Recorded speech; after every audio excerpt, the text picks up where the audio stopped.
Hi friends, welcome to my channel. இன்றைக்கி நம்ம வீடியோவில் பார்க்க போகிறது வாட்டர் மெலன் ஜெல்லி தாங்க பார்க்க போகிறோங்க. எப்படி பண்ணுறதான்ட்டு பார்க்கலாம் வாங்க. ஒன்றும் இல்லைங்க, எப்பவும் போல் பழம் நல்லா கட் பண்ணிக்கின்னு மிக்ஸி ஜாரில் போட்டு அதை நல்லா ஜூஸாக அடிச்சுட்டு அதை வடை கட்டி அப்படியே கேஸ் மேலே வச்சுட்டு அது கூட அகர் ஆட் பண்ணோங்க.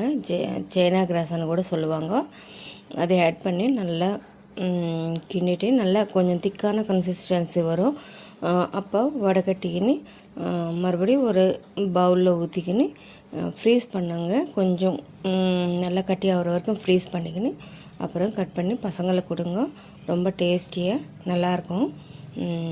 லீவ் டைமில் இந்த மாதிரி செஞ்சு கொடுங்க. பசங்களை ரொம்ப விரும்பி சாப்பிடுவாங்க. தேங்க்யூ.